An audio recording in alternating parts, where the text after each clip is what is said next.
We're about to resume the open portion of the meeting. If I could ask if everybody can hear at the back.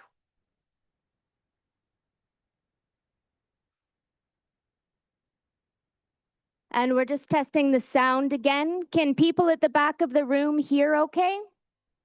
Okay, thank you. We're about to resume the meeting at this time.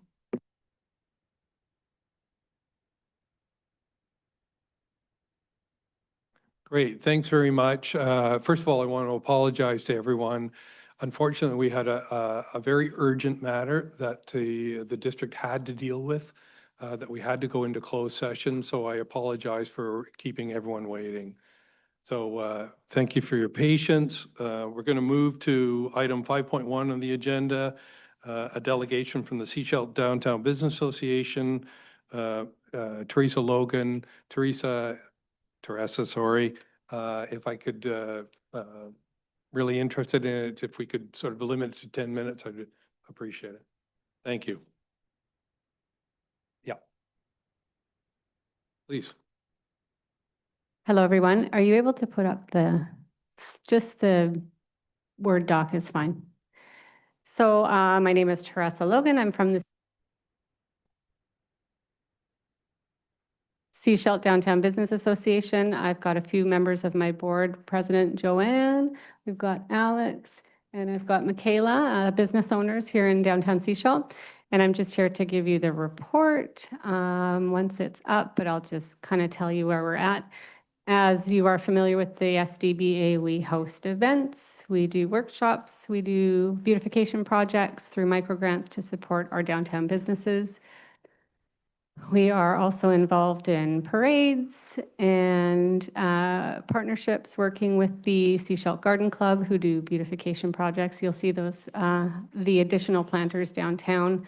That's all volunteer driven. Hopefully they stay in the planters. I know they go missing sometimes, but we're really grateful for that team that helps. Thank you for putting that. So that's just a list of our events that we do throughout the year. 24-25, we have our taste event, chocolate festival. Our cider and beer stroll is happening at the end of the month, and these are just ways to get people in our shops to spend money. And I'm kind of here just to chat with you, to give you kind of what's happening in our downtown.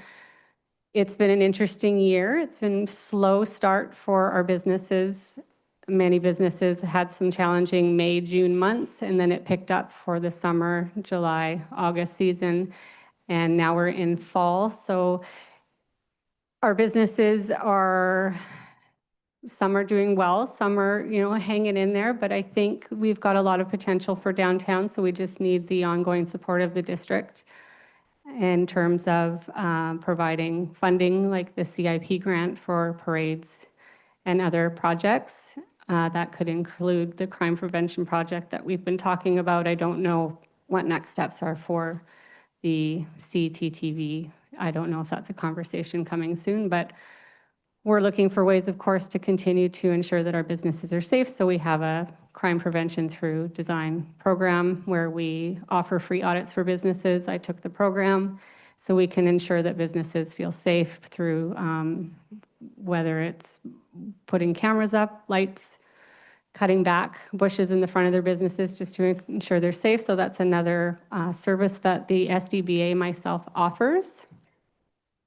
We also have succession planning, as many people are seeing their stores that are closing in the downtown. A lot of it are people who are retiring, and some businesses, people not necessarily, maybe it's not the market for clothing stores anymore. A lot of people shop online. So I'm not worried. I think people have concerns about businesses closing, but it's people moving on and retiring, and that's going to bring new people into our stores. The mall is getting renovated, as we know. I think that's going to be a positive for our downtown. We have some empty storefronts, but they've been filled. The BMO has been filled with Foundry. We've got the resource centers moved over onto Cowrie. We had pop-up shops in the summer.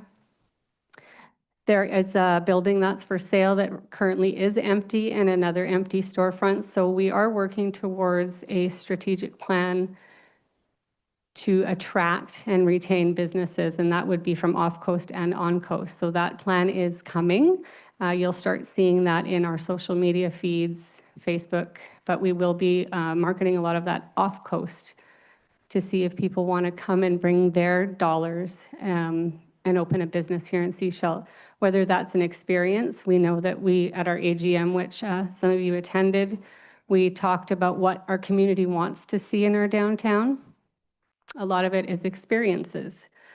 Retail has changed since COVID. We all know this. People shop online.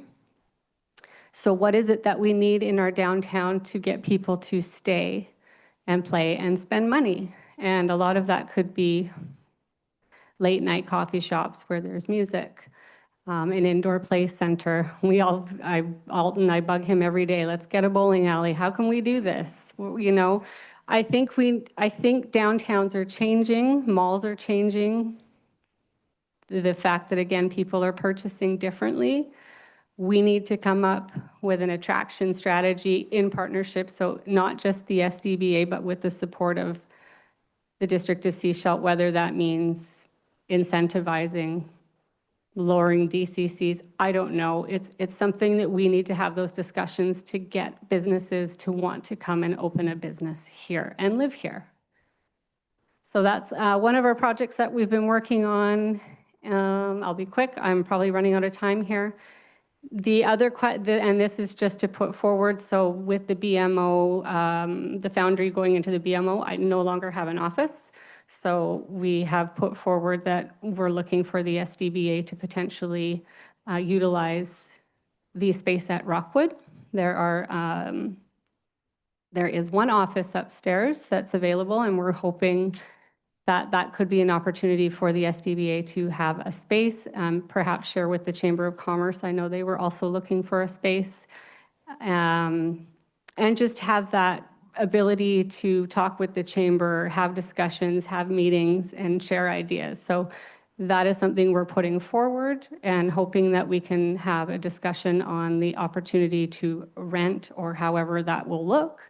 But that is something that we think would be a great benefit. Gives me a home again because I don't have an office, and I think it's a great opportunity to be connected with the district as well as the chamber to really work on strategies to create a vibrant downtown, which we all know we did this, we're here, we got to do this again. And it's literally, it's people aging out. We need to bring people in and bring those experiences and listen to what the community wants. So that's what we've been working on. Any questions? Great. Thanks for the summary. I'll turn it over to council. Councillor Rowe. Hi, thanks, Teresa. I'm just curious under Work BC what the restaurant hiring pipeline pilot project is about. So we are still having conversations with Work BC. We have to get businesses together to sit down and have that conversation, and I'm not sure yet. It's a conversation that the Temporary Foreign Workers Program, it's a way to funnel and I think training, like get people trained up and out the door. So I'm still waiting to get all that information, but I have to have all the businesses together to go to the workshop. So once I find out, I'll give you that information. Thank you. Yeah. Councillor Inkster. Thanks, Teresa. I like all the events that you do, and I try to get to as many of them as I can because I'm quite busy with a lot of different things within my community. But I like the fact that you spread them throughout the year in a lot of ways to have people moving around our downtown all year round. Because the shoulder season is one in which we tend to see less people coming up here, probably because of the rain, etc. I'm glad to hear that the summer season picked up later on, although I did notice, and I'm sure the community noticed, that there was a lot of traffic up here this summer, and I'm sure it's in reaction, like the forest fires were a number of years ago, and there was more people up here to what's going on down south. So people are staying in Canada and spending money in Canada. I hope that was reflective in local spending. I'm totally supportive of any additional ideas because you you work hard at it and you're no dummy as to what we need to do for our downtown core. So I'm totally supportive of additional ideas you may have. I think we've done some good urban design in terms of wide boulevarding and large sidewalks in order to create a people-friendly atmosphere in the downtown core, including treescapes and naturescapes. So I think that's important. One thing I will mention that council has approved more recently is the, and I always push for it, is the liquor licenses that have been applied for and to have outdoor patios. And that speaks to sort of your coffee piece, although it's got alcohol involved, but it's trying to encourage people to be downtown later on in the evening, and maybe that will encourage stores to stay open later and get that little bit of extra revenue that they need to pay their bills. So I'll continue to support all those things, and I'll continue to try to support your ideas. Thanks. Wonderful, thank you. Councillor McLaughlin. Yes, thank you through the chair. I'm just wondering, Teresa, if there is a similar organization in Gibson's, Downtown Business Association. They don't have one anymore? I think they used to. No, no, I met with Gibson's mayor and a few business owners a few months ago, and they are looking into trying to organize a BIA. Okay. Yep. Okay, so that could be a nice synergy. Yeah. Because there's so many good musicians here and there, and I know people don't necessarily like to drive at night on the highway, old eyes, whatever. But I think there is a lot of potential there to just really support the community, the musicians, especially in the shoulder season. I would like to see us get people who are maybe wanting to have a remote workplace for a while, come to the Sunshine Coast when it's a little cheaper, to make sure we can keep all those great restaurants that are opening up busy, so they are there for the next summer. So I'm hoping, things will pick up and it will transform into be something great. Thank you. Yeah, I think that will have to, a part of that piece is development in our downtown. We really need to figure out how to encourage and incentivize developers. We have, 3 or 4 big pieces of land downtown that we could have hundreds of people living here. And I think that would be a huge win if we can figure out how to do that sooner than later. Great. I'm looking at any other comments. I mean, for myself, I think council has tried to support the BIA with the grant application that you put forward last year We're for doing it the again. oceanfront, and Hopefully. that's unfortunate it didn't turn out. But I wonder if I could direct a question to staff. Did the Chamber of Commerce ever approach the district for office space? Anyone know? Thank you for the question. No, I talked directly with Teresa about the office space, but I hadn't heard from the chamber or any of the other groups that were hopefully going to share the space. I know for my part, I'd be really supportive of looking at office space for the BIA if it could be shared with 1 or 2 other. So I don't know if you could talk to some individuals. Sure. If you could come back as a group, I'd certainly support that. Excellent. Thank you. Great. Thank you very much, Teresa. I appreciate it. We're good. And I think that's it. Excellent. Thank you very much. Thank you for the presentation.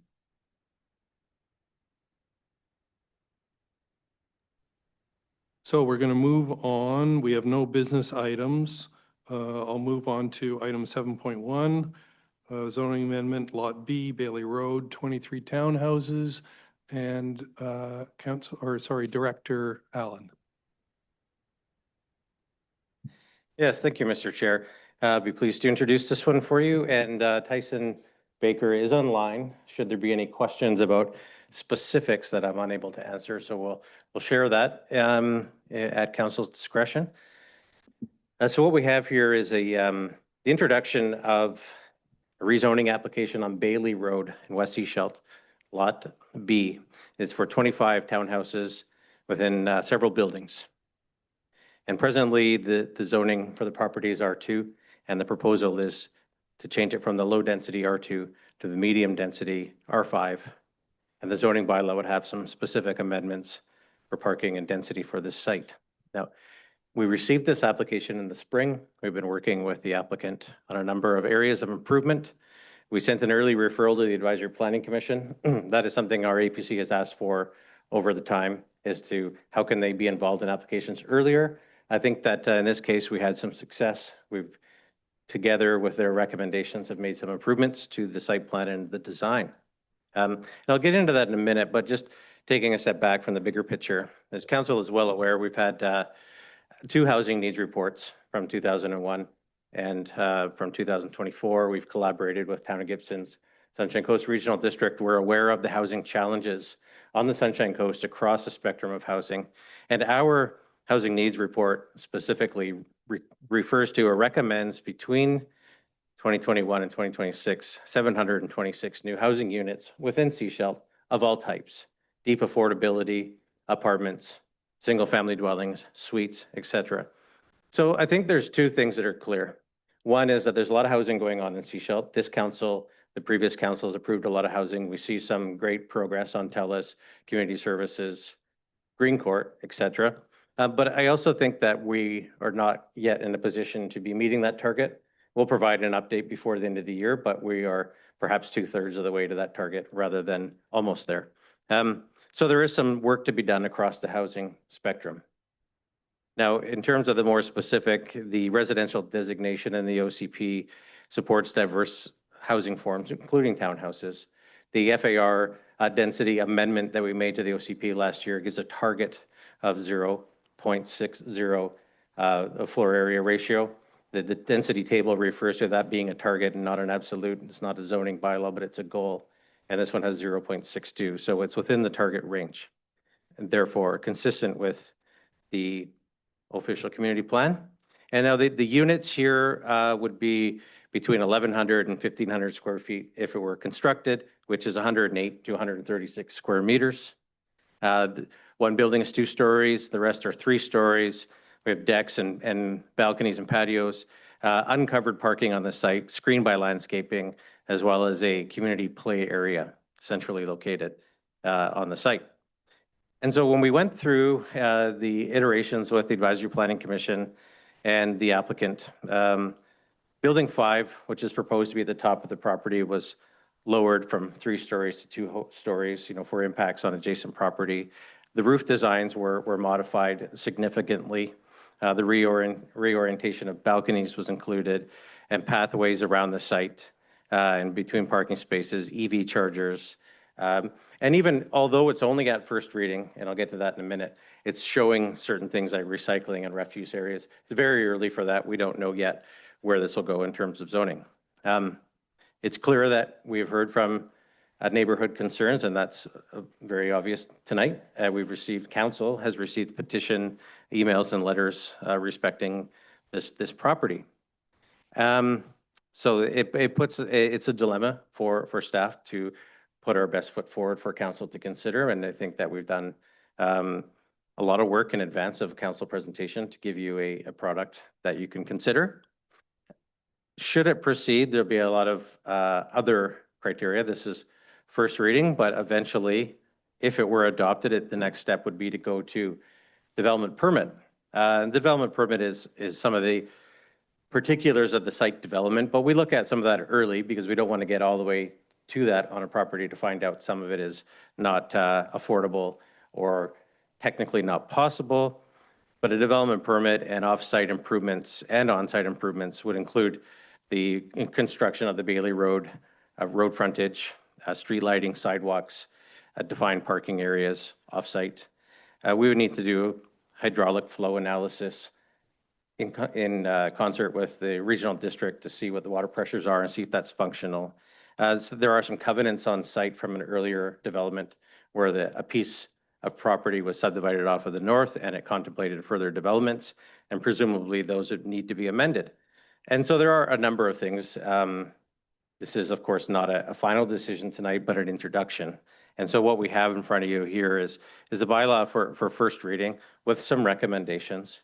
Should it receive first reading, we would move on to the next stage of referrals, send our bylaw, send the site plan out to Neighborhood Association for another look. Our own internal engineering division, the Sunshine Coast Regional District for comments on transit, water, Ministry of Transportation, and due to its proximity to the highway, et cetera. So What we have here is an initial proposal to council, and we seek guidance. Our recommendation is to seek first reading. And nonetheless, staff are here to assist with questions, and we seek guidance from council. Thank you. Thanks very much, Director Allen. I'll turn it over to Councillor Inkster.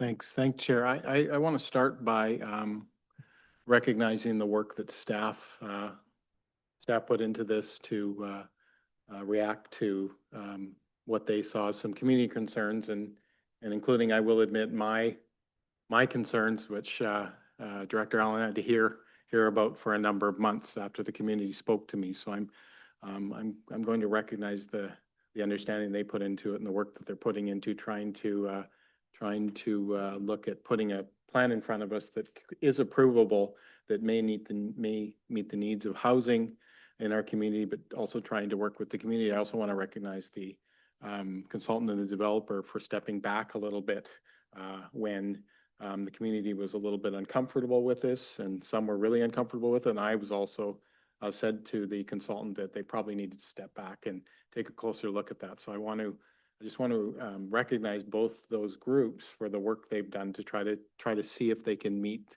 the community's concerns and needs.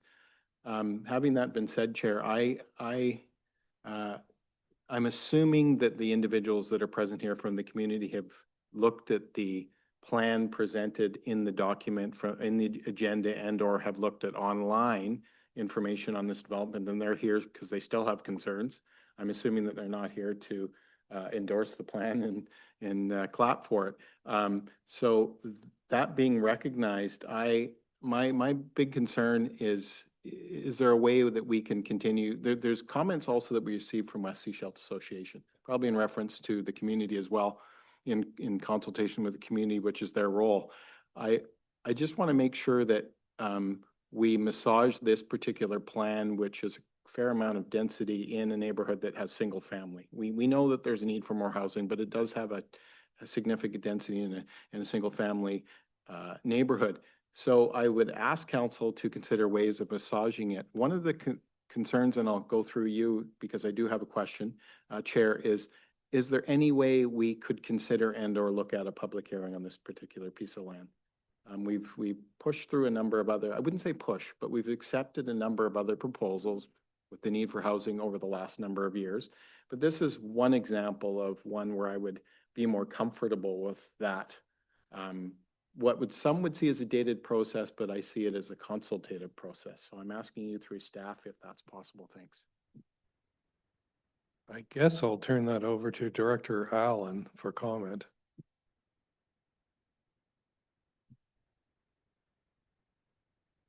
Thank you. Through the Residential Statutes Amendment Act, also known as Bill 44, a public hearing is prohibited pursuant to the Local Government Act. Staff cannot recommend having one. That's cut and dried. Well, any other, Councillor McLaughlin, did you? Yes, I have quite a bit to say. I wrote it down, so I hope you'll bear with me.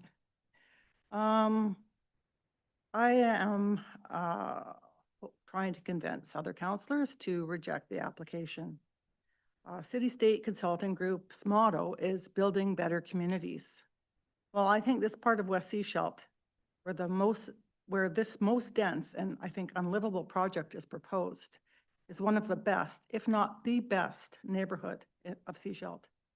There are high ocean views, well-kept homes on large lots, and the nice Burtnick Park. There is peace and quiet to enjoy extensive gardening, patios, and decks. These are the dream homes of local residents, and they are indeed very special. Not everyone can afford the homes, but everyone can enjoy the community as it is. As such, I don't think the excessive density should be inserted on Lot B. It is not a good fit in any way. Exemptions to the government densification policies are allowed, as in Shaughnessy neighborhood in Vancouver, where a special architectural typology is protected and not allowed to be wiped off the landscape with excessive developments. I mean, to me, some of these developments are looking like they are providing hotel rooms, if you look at the plans, rather than real homes for families. Units shown in the plans have no room to turn around in a bedroom, and the bathtubs are very small. The bathrooms are minimal. And no meaningful outdoor space, no connection to the existing community. Plus, the landscaping being pressed between the buildings and narrow sidewalks is designed to leave space for the utmost amount of surface parking of cars, not places for people to live. The landscaping is not fire smart and not community-minded and will not provide space for kids to play safely, nor allow for informal gatherings, sunshine, or fresh air from trees. The proposed 5 R2 lots will not have 4 units of 3 to 4 bedrooms plus parking. The little subdivision plan that's shown in the report. The density will be much lower than the townhouses due to setbacks, the roadway, and the integration of parking. Access from buses at Northwest Bay Road through the traditional cut-through that is there coming from Northwest Bay Road. The proposed rezoning from R2 to R5 and redesign for 23 townhomes to be put in a strata development to take the cul-de-sac and roadway out is to put a driveway and leave the site for surface parking and a large increase in area for more and more sawtooth townhouses. This extreme density is not supported by the Sechelt Planning Commission and has been flatly rejected by residents with a petition signed by 18 residents, along with many personal letters expressing their objections. The Community Association has also expressed strong non-support. What planning policy do we have to encourage such excessive and inappropriate development? Rezoning to higher and higher levels on a lot allows a developer to get cheap dirt and not the intention of good planning policy. The upzoning of land serves only to benefit the owner, as they may well not have the builders to undertake the project. The workers that are the construction workers are to be accommodated on site, and how would that happen for this development? Upzoning existing properties like Lot B takes away potential sites for play parks, possible coffee shops, corner stores that may be important to services in the community, including the Silverstone Retirement Complex, high school students, and the many sightseers and regular dog walkers, bicyclists, etc., that currently enjoy the spectacular beauty of the neighborhood. Some of the houses I was looking at, I've been there a couple of times checking it out, and if you look online, you can see some of them are from as early as the 1960s, and they've been updated and well maintained. Others are new houses built with all the best design that our local builders can offer. So why should development be imposed on the community? Well, the reason seems to be that the developer can have their client realize the utmost property's potential. That's on the city-state website.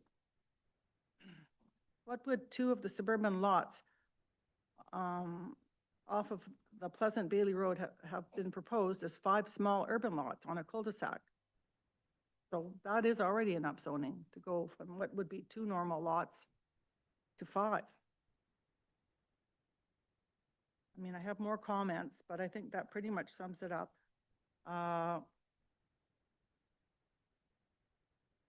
Yeah. Thank you. I think that makes your position clear.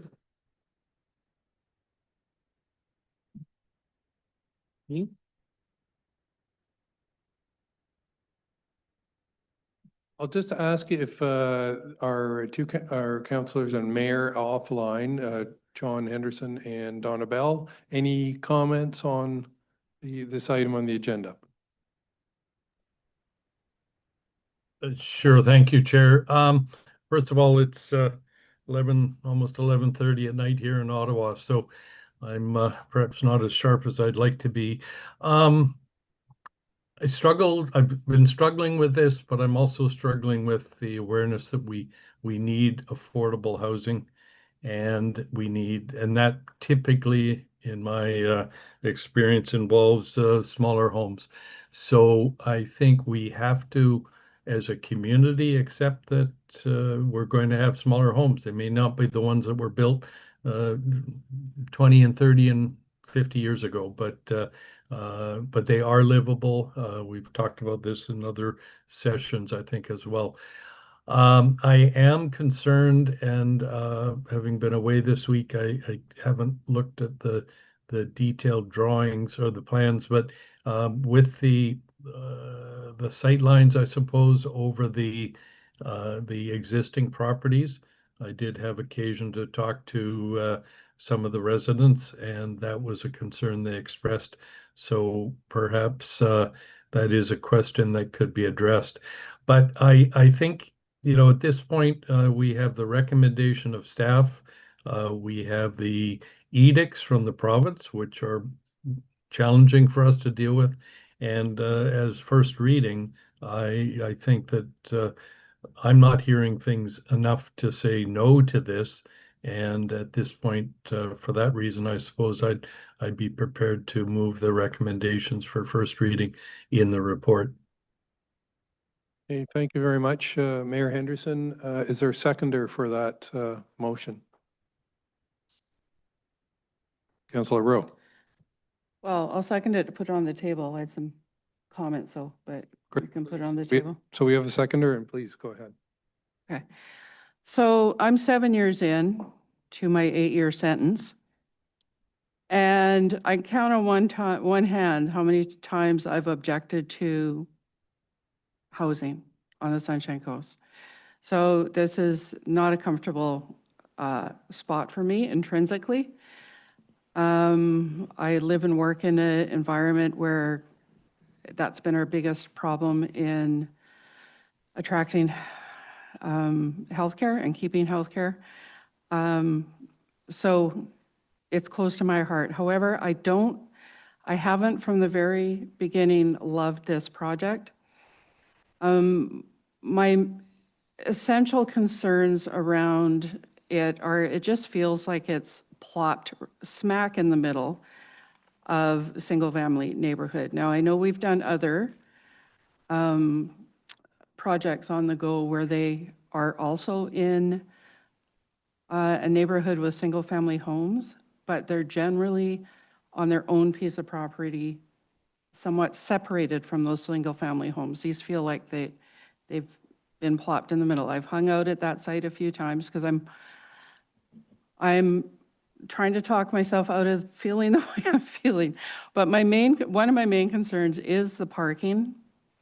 And my other issue is around, and I understand it's part of the bylaw, but at what point, I guess through you to staff, does emergency services comment on the plan and the site?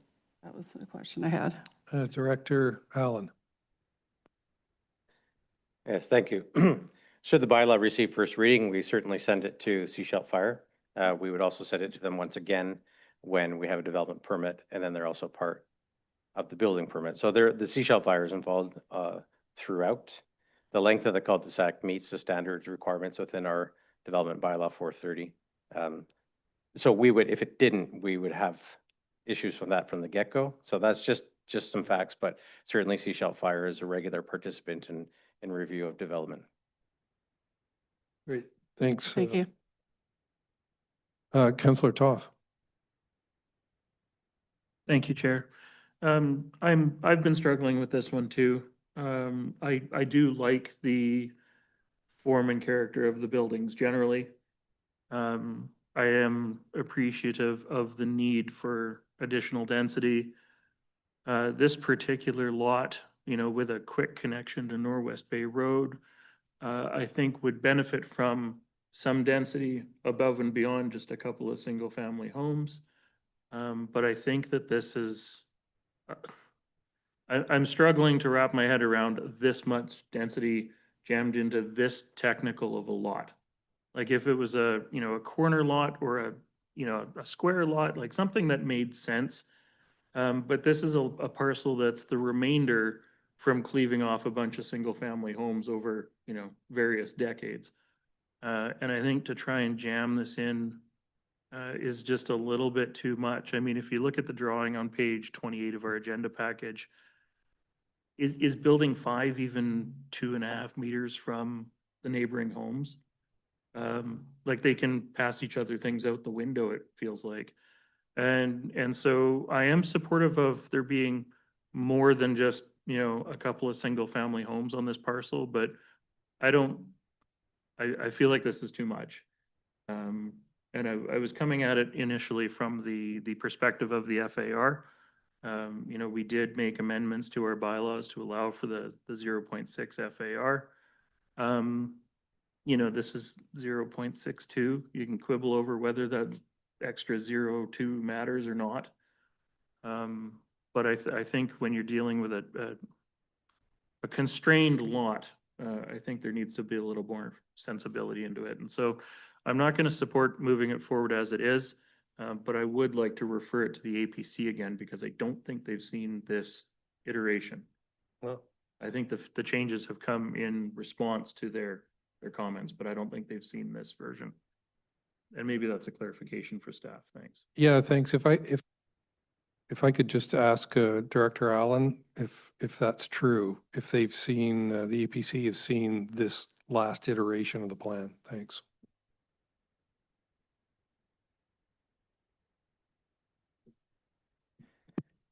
Thank you, Your Chair. No, they have not seen it. It's based on recommendations that they made for us, but at this point, they have not seen it.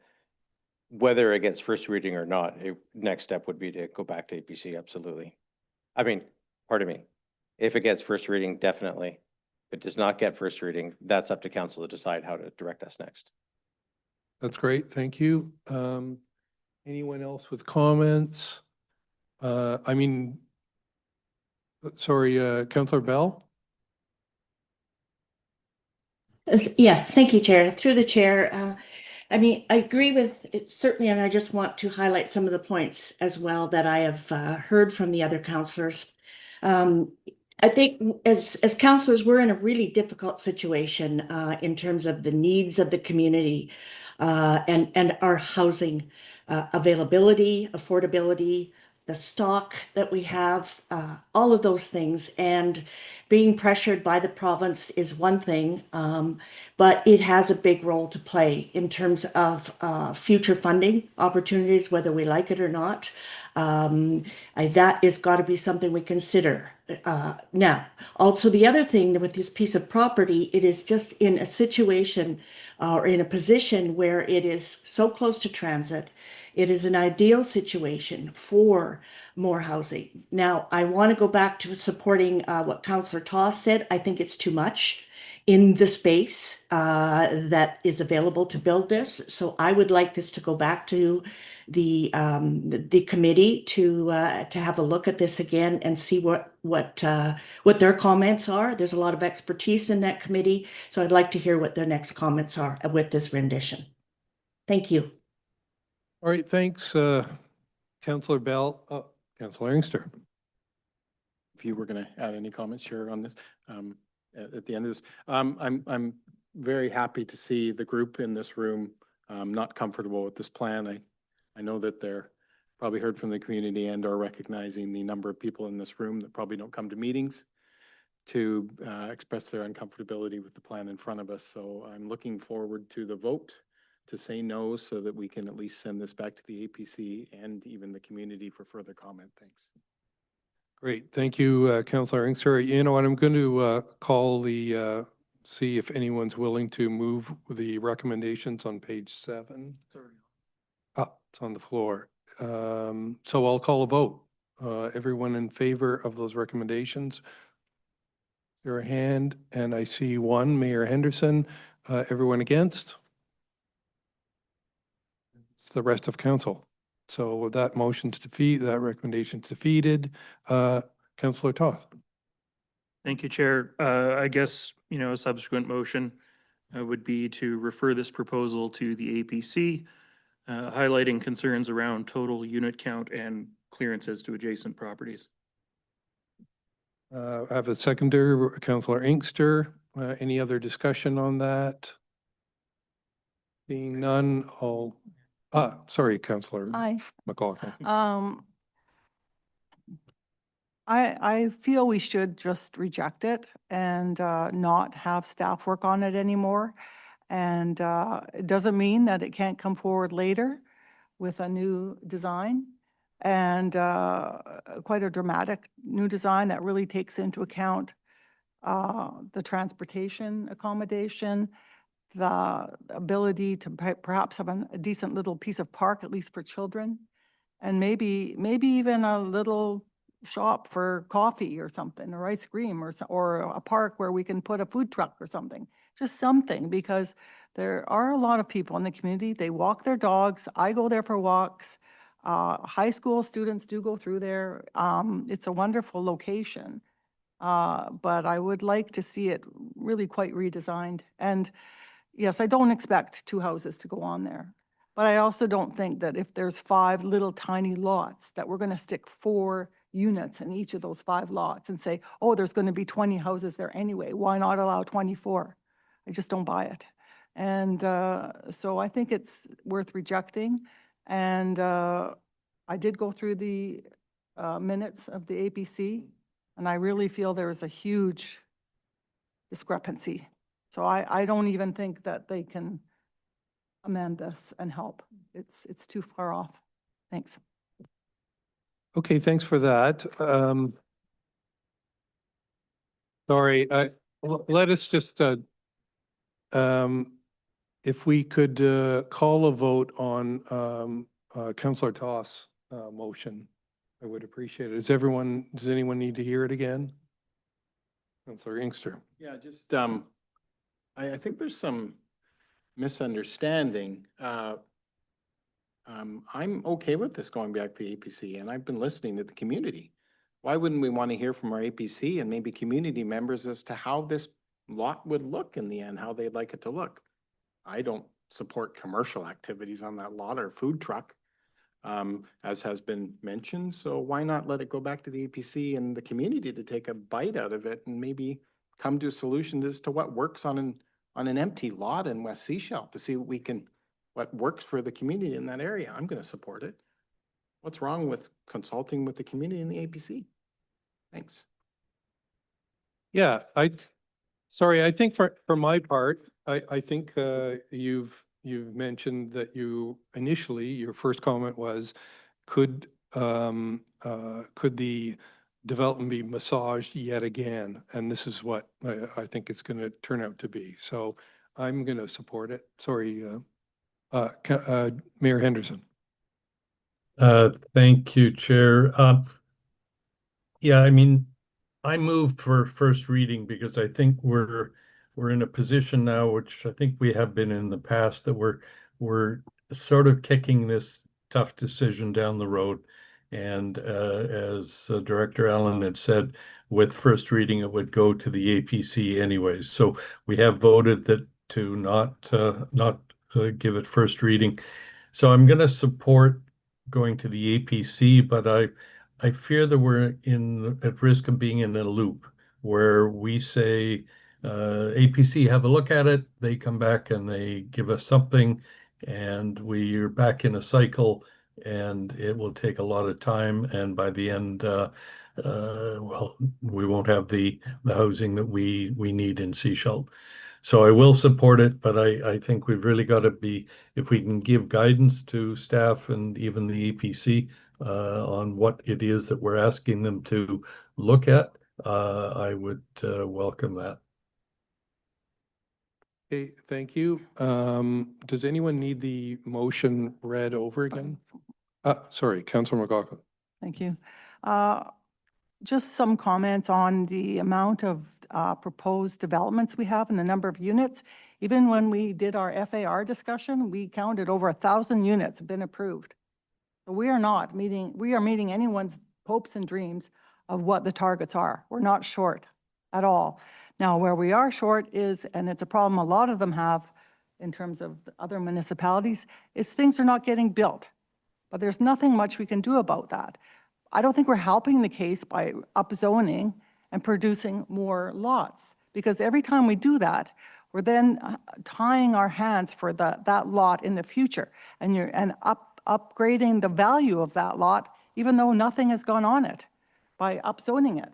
And I'm opposed to that. We're doing our OCP review. If they want to develop this in the current R2 zoning, I guess they can do that. But that was part of the upzoning that was provided to it anyway through the new OCP or I'm sorry, the new zoning bylaw. So, you know, we have allowed more density there. The developer may or may not develop it.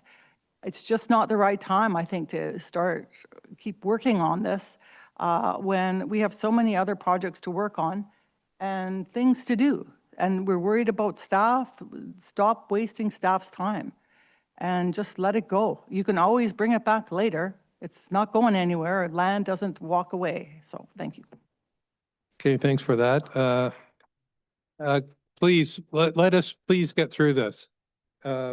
Is anyone need to hear the motion again or call a vote? No? Please.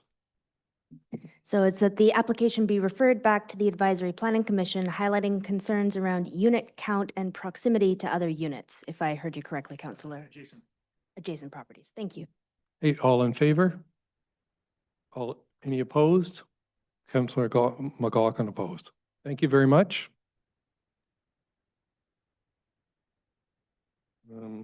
So I will move on to 7.2. The bylaw enforcement implementation notification bylaw amendment number 515-16, multiple updates. Looking to staff. Sorry, corporate officer. Thank you. The bylaw amendment is basically a housekeeping item. It's going to help our bylaw officers do their jobs more easily. Sorry, we'll just pause for a moment until the gallery is vacated.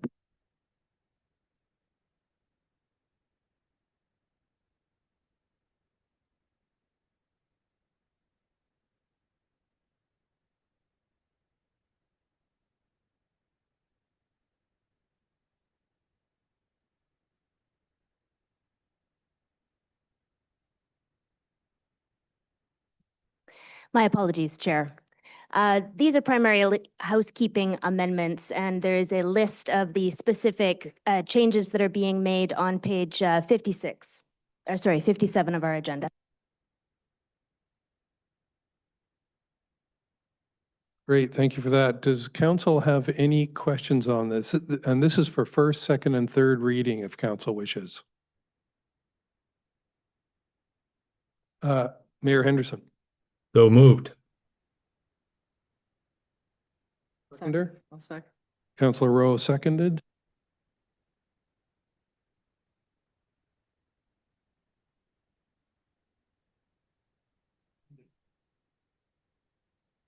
No, take your time.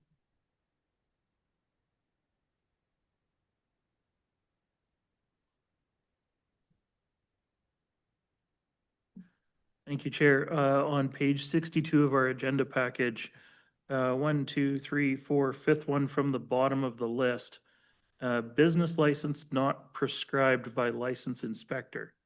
I'm just seeking a little bit of clarity about what that's supposed to be. Thank you. Right, officer. Yes, the description for that bylaw infraction refers to somebody having a fake business license posted in their establishment.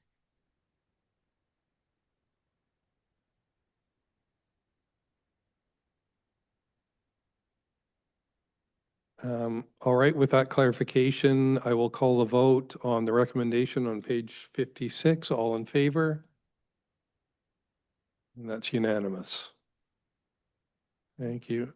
And moving on to the bylaw, number 515-16, 2022. Oh, I think there might be an error. On page 59.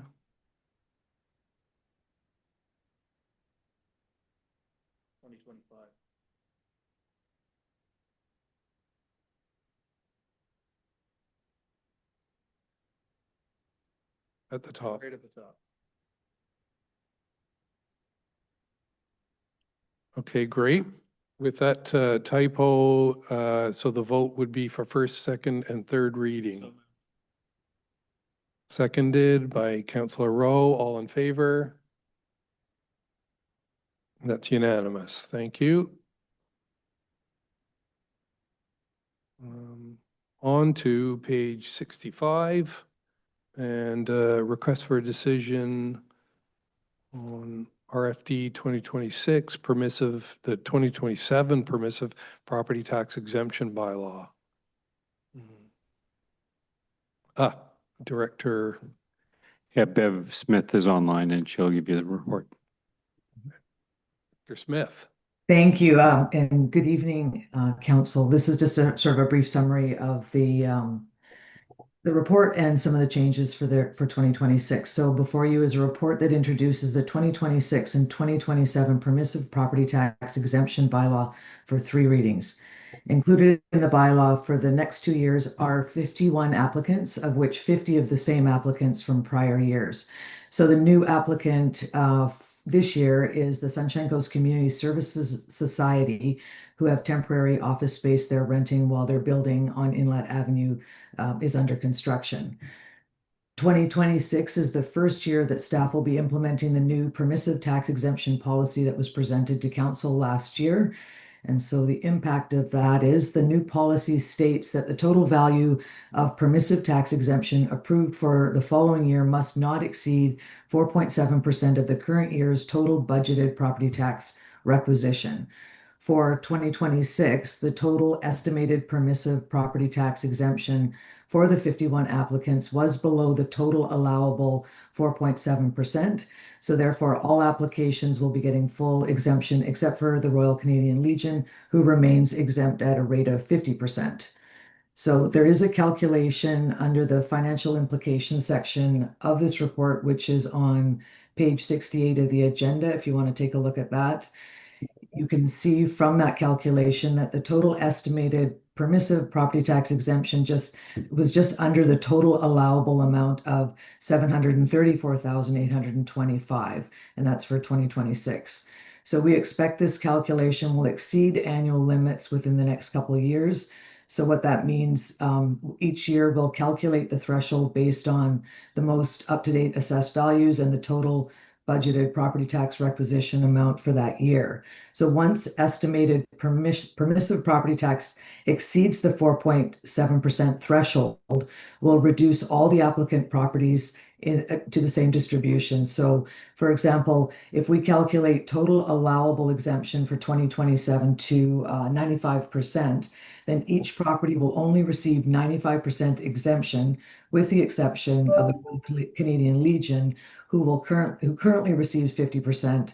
They'll get a 47.5% exemption. So over time, that will decrease if we see, I guess, a stable tax increase and property assessment values increase. And that's it. So thank you for listening to all that. And hopefully that was clearly explained, and I'm happy to answer any questions. Council, any questions on that explanation? I've got a quick one. If there is going to be a reduction from 100% in future years, do we warn these entities that their exemptions falling down to 95%, for instance, or just for argument's sake?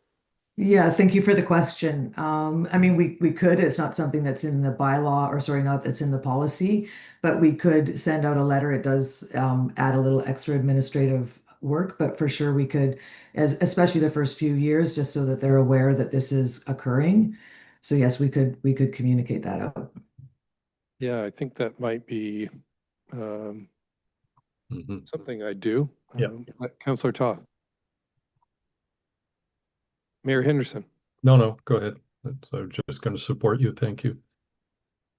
Thank you, Chair. It's interesting because Gibson's just looked at their permissive tax bylaw at their last council meeting. So even with the restrictions and hemming it in a little bit that we have done, we're still very, very supportive, very generous with what we're doing with our exemptions.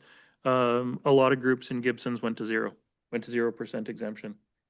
Because of the policy that the council there adopted. So I'm supportive of, a slow and gradual approach and not, waylaying any of our valuable community groups. So With that, I'm going to move the recommendation on page 65 as it's written. Thank you. Is there a seconder to that? Mayor Henderson is nodding, so I take that as a second. Councillor. Okay, I'll call the vote. All in favor? Any opposed? No, that's unanimous. Right. So we'll move on to the bylaw on page 71. And Councillor Inkster suggested moving this for first, second, and third readings. Please. And Secretary Councillor Rowe. Any questions about that? No? All in favor? That's unanimous. Thank you.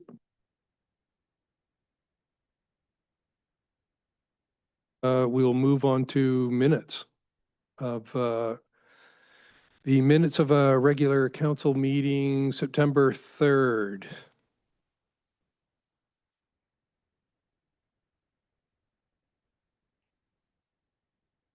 Anyone have any comment on those minutes? Anyone interested in adopting them? Councillor Toth and Councillor Inkster seconded. All in favor? That's approved.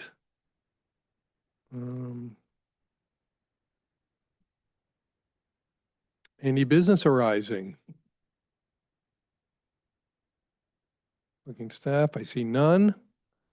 And on to letters from correspondence from the first item is from the SCRD. Can anyone introduce or give us a background on this letter? He said, looking towards Councillor Toth. Well, it's got my signature on it, so I suppose I better say something about it. So this is basically just coming to the District of Sechelt as a referral. BC Timber Sales solicits comments on its operating plans for the 5-year periods. These are the items of concern from the regional district. Unfortunately, the letter didn't have a map attached to it, but the map is attached to the original staff report from July 24th. It's the comment period for BCTS is closed, so this really is just for information. Yeah, this all occurred at an electoral area services committee meeting that I actually wasn't in attendance at. So, yeah, thank you. Anyone interested in moving to adopt or accept this letter? Councillor Inkster, Councillor Toth, as seconder, all in favor?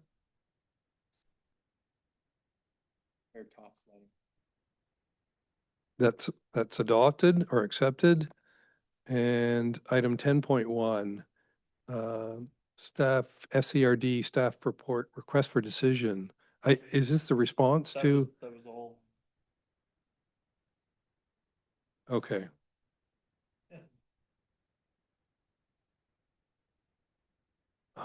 All right, so that ends the correspondence. Are there any other issues from staff? Any other critical issues? No?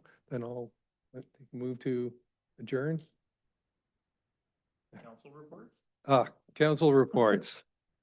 Moving too fast. Councillor Inkster, why didn't you start? I was saying adjourn. I'm surprised everyone's excited to do these. I hadn't heard that before. Interesting. So the SCRD report is there then, Chair, as well. It's a good thing you're going first. Yeah, and not much to say on that because I'll do the SCRD report because that was before council reports. Not much to say on that. The water data did come to us last week with more information on the water report, the update, and I think I sent the two of you some information on that. If you didn't receive it, let me know, Councillor Rowe and Shepherd. So I don't know why I didn't get that. Maybe it didn't share properly, but it was some good information on water. I think I'll just stay on this one issue because it's really important. It's one of the things I talked about a number of years ago when I ran, is that it's good that this summer's been a good summer. and that looks like we're staying at stage 2, which is really cool. And the fact of the matter is the metering that has happened in Sechelt, we've spoken to it a number of times, myself and Councillor Toth, about the leak detection that goes forward with the metering, which I found very important when it was first brought up 12 years ago, has detected a number of leaks and have moved to fix a number of those leaks, or shut-off letters will be sent, and it saved us. I think Councillor Toth may, because I think he gets excited about this too, he may know the liters that we're saving. I'm not sure, but it's a lot of water we're saving. It's like, I'm thinking hundreds of homes that if we continued to build homes in Sechelt, which we are, I mean, we're a community that people want to live in, that's what that will lead to, but also buy us some extra water for the existing homes and firefighting. So as I've mentioned this before, and I think it's a good news story. Thanks. Thanks, Councillor Toth. Sure, I can fill in some gaps there. Yeah, so with the meters that have been installed in the Sechelt area, staff have done the first drive-by read. So they know that there's over 500 leaks in the Sechelt area that have been identified. They don't know the volumes yet because they need to do a second read to see what sort of flows are happening. But they are still reaching out to those people with leaks to encourage them to fix them, and we'll start getting more data starting in October when they do the second read. And folks who haven't signed up for the monthly water usage updates from the regional district, that's now available to the District of Sechelt residents, so they can sign up to start receiving their water monthly water consumption averages. Beyond that, there's a couple of budget proposals that committee and board recommended to come forward at budget time, which would be additional ice time at both the start and end of the season. I'm really surprised Director Inkster didn't speak to that, since he loves ice and recreation and water. And speaking of water and ice, the Arena Well project, the recommendation was to sort of abandon the project as a cost benefit. Staff felt wasn't quite there, especially as we're getting better with leak resolution and additional sources of water. But the committee did recommend to advance to a water license process and then sort of bring back contemplation about construction in the future. So that would put the arena here in Sechelt on its own well, which over the course of an ice season would save about 2.5 million liters of potable water, which is a lot of homes. Like, it's a fair amount of water. So it's definitely worth the conversation. And I think I'll leave it at that. Thanks. Great, thank you. Mayor Henderson.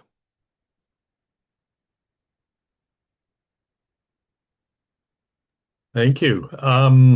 Okay. Well, as council knows, I'm in Ottawa this week. I want to acknowledge the 5 employers that accompanied me on this mission. We've all paid our own ways.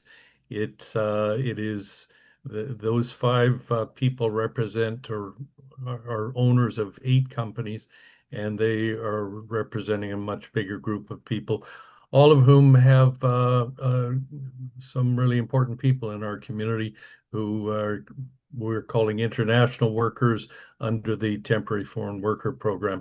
So we've been meeting with a number of staff from different ministries.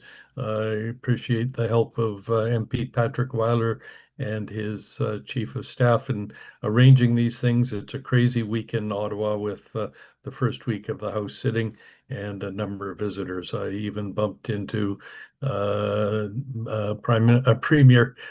Eby and Minister Callan late this afternoon.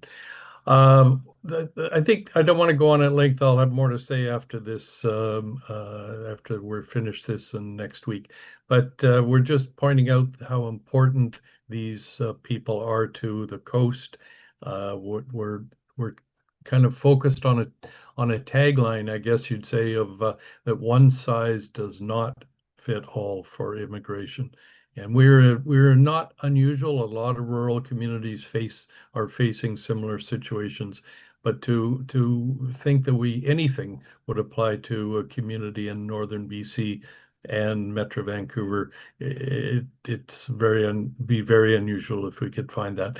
So, yep, busy time. It's midnight here, and I start again at 8:30 Ottawa time. So I'll just one other piece that I know many in the community are aware of is the YMCA's announcement about 3 weeks ago, I guess now, that they're shutting down the early childhood education for infant to toddler program at the end of September. And this is having a devastating effect. So I've been in several meetings, and I know some of council participated in a meeting this morning. We've got to find some solutions, and we've got to find them fast. And I'd be remiss if I didn't give a quick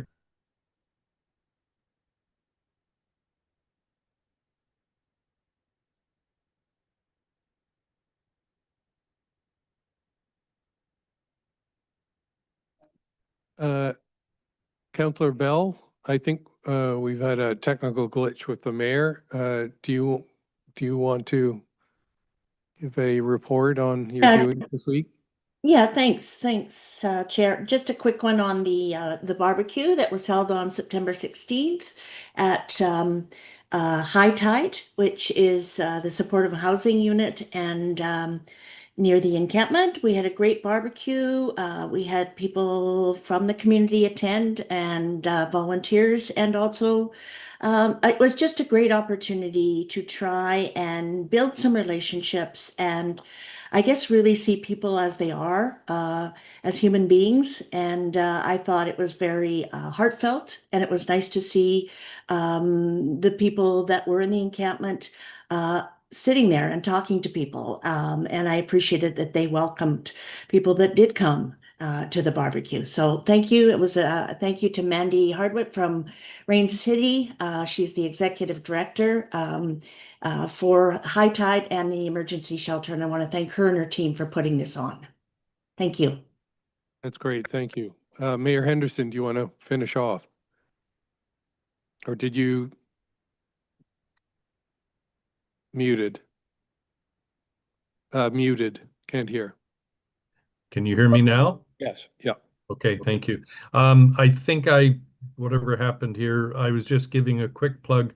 On the 27th of September is the 10th anniversary, the 10th annual Seashalt Electric Vehicle Festival in the park beside the farmers market at Ocean and Cowrie. So it's free. Come out, go off and enjoy the rest of the afternoon with the STBA event, and of course go to the farmers market before that.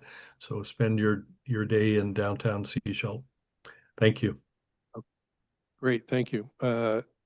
Councillor McLaughlin. Thank you. I went to the senior center open house where they had lots of people talking about services for seniors. It was quite well attended. There were lots of tables, so that was great. I just wanted to highlight one, the Sunshine Coast Foundation. They were very interesting, and also found out, it's in their brochure, they have like 100 different bursaries that you can donate to that provide services in the community. So it was very insightful, and it was nice to see the depth of what they offer. I didn't realize it was so much. Also went to the car-free day on Cowrie. It was interesting. We had some staff from Seashalt there getting feedback from people about how they saw Cowrie and things they would like to see along there to help make it more sustainable. And in particular, there was a fellow that was taping up all the garbage cans, even though they're bear-proof, because he wanted people to carry their garbage to the one end of Cowrie where the food trucks were, and recycle all their garbage, let nothing go to the landfill. So he was adamant to try and get people, because it's an environmental thing, right? Car-free, garbage, plastic. So they had numerous, more than what you would expect to see, ways to sort your garbage. And they had people there instructing people to help them figure it out, because let's face it, sometimes we have stuff we don't know which hole it goes into.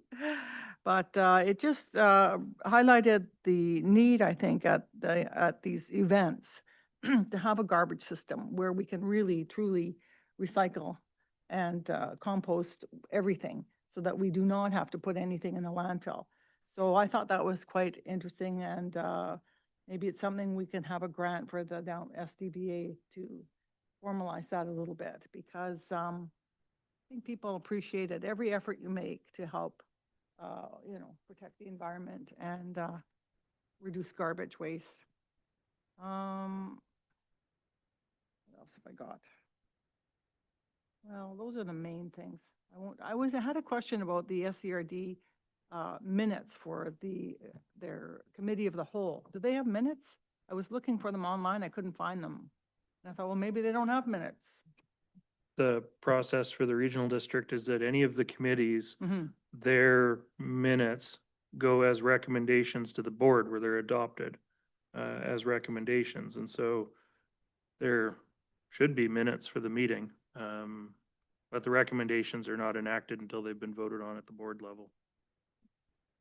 It's just strictly the recommendations that go, not the discussion. Well, yeah, yeah. Oh, anyway, thanks. I was looking online. I thought it'd be easy to find things. Okay, thanks for that. I attended the YMCA meeting as well. The folks are in a really desperate straits there, looking for answers quite quickly. So YMCA have committed to sort of putting together an action plan, and, you know, all levels of government are working with them. So hopefully a plan can be put together. And as well, I attended the Rain City housing event as well. It was well worth attending. So that's it. I'll move to adjourn the meeting. Second, all in favor? Well, that's enough. Thank you.